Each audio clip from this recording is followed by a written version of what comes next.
Next speaker started his career working for the council, which is definitely a noble place to start. So our next speaker up is Alex Newell. Alex is an account executive for Sales Confidence.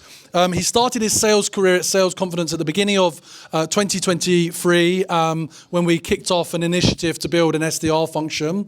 And then come into October last year, he got promoted into an AE. I'm super chuffed for him to be up tonight because I've seen the journey he's been on, and I'm glad that he's going to be talking about this subject, which is about overcoming limited beliefs, which all of us have beliefs that are holding us back right now, and how you can break through those is what's going to accelerate you to the next stage of your career. So can we have a big round of applause for our third speaker, Alex Newell.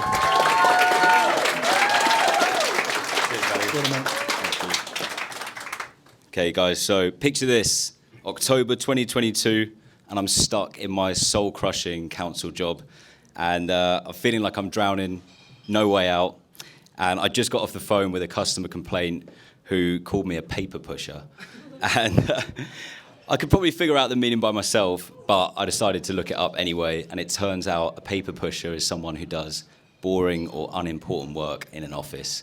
So that really stung.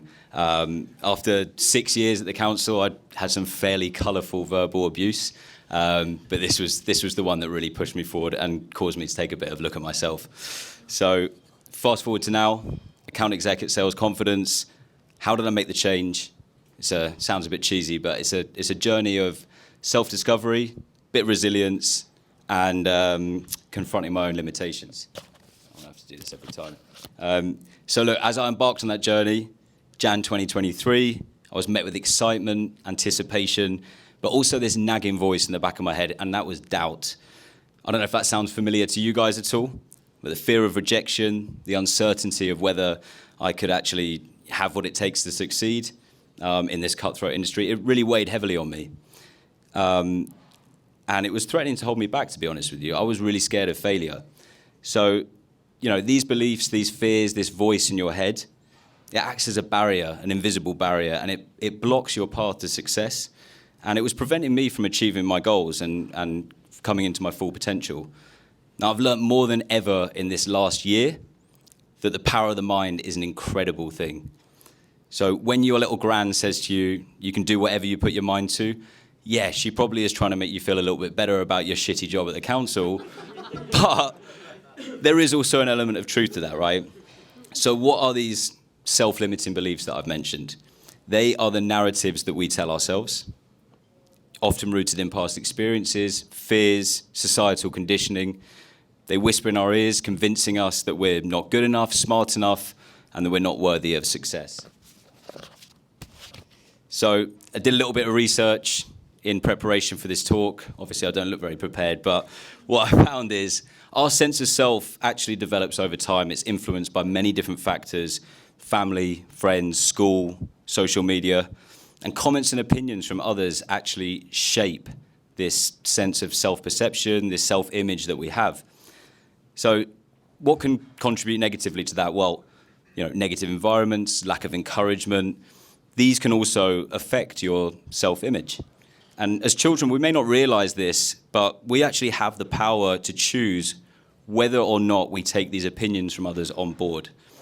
And in my own sales journey, I've also experienced the crippling effects of these beliefs. They manifest in various forms. It could be doubt, fear, procrastination, definitely for me, and they hold us hostage in our own mind. But it was through this journey that I uncovered a profound truth, and that is that we possess the power to challenge and overcome these self-imposed limitations. So I'm going to go back to the start of my career as an SDR. That was back in March 2023. Quite frankly, I sucked. And I started with one other SDR that a lot of you guys probably already know, Stevie. She totally understood the mission of being an SDR. She just knew what she was there for, why she was there. She could book meetings, and more importantly, she just knew how to register interest with people that would potentially then go on to have a meeting with James and hopefully become a member. Now, that's not to say that we both didn't struggle, and we both didn't have sometimes days in a row where we wouldn't book meetings. But I think the main difference between the two of us is the way that we reacted to this, okay? So when we were being told no on a call, or if we went a few days without a meeting, we had our end of day meeting with James, the way that we reacted to that was different. I put my head in the sand, I had a strop, I couldn't deal with it. But Stevie just knew it was the process, she could crack on with it. So I knew I had to do something about this, I knew I had to address this feeling, right? And I knew that I could make good cold calls. I booked meetings with James that had then turned into members coming on board. But I couldn't do it every day, I couldn't repeat that process. And really, the ability to make a good cold call is one thing, but the ability to do it day in, day out is another. That's more of a mindset thing. And that is where I was struggling. So what did I change? So I knew that I had to get comfy with being uncomfy, right? Understand, as cheesy as it sounds, sales is full of fails. Statistically, you are going to get more no's than you're going to get yeses, okay? And this is something I had to remind myself, even 6 months into being an SDR. Statistically, most of the time, people are going to say no to you, right? The other thing I started to do was setting the bar higher. So when our sales director, David, came and joined, he instilled a new rule of 3 meetings a day. Now, at this point, I was booking 2 a week. So 3 a day, 15 a week seemed impossible, but it worked. And what it did is when I was aiming for those 3 meetings a day, 1 or 2 was kind of the failure default. And James had only asked us to book 1 a day, so 5 a week. So by default, we were booking more meetings than ever. But it didn't feel like it was way harder. Just with good coaching, encouragement, and a higher expectation of ourselves, we were doing way, way better. So this brings me on to my next point. Do your sales maths, okay? A target for a month or a quarter seems really, really daunting when you look at it for the whole picture. Divide it down into the days, figure out how many calls on average. Of course, it's not a game of exact science, but divide it down into the number of calls that you think you need to do to get each of those bookings, and then make sure you're doing those dials each day. If you're researching your prospects properly, you're making the dials, you should be booking those meetings. And if you're not, perhaps you need to have a look at your quality of emails, your quality of outreach.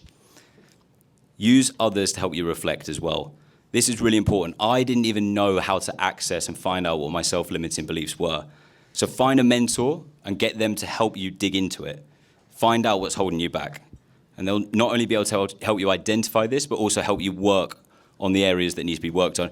And just as a side note there, guys, obviously we should work on our weaknesses, but really one of the things that I've found useful to me recently, work on your strengths more than anything. This will honestly lift you high. If you know you're a good cold caller, but you're shit at emails, work on your cold calling even more. Like, you should work on those emails too, but work on your cold calling and focus on your strengths 100%. So quick wrap up. Accepting discomfort means acknowledging that failure is an inevitable part of the journey. It's about understanding that every no will bring you closer to that yes. And viewing setbacks, by the way, as valuable learning experiences is really, really, really helpful. Don't view them as setbacks, view them as insurmountable objects if you want. Make it even more negative. But really, embrace the failure. It's going to help you. And by embracing this discomfort, we create resilience and adaptability. And these are the 2 most important qualities, I would say, in sales. Thanks a lot.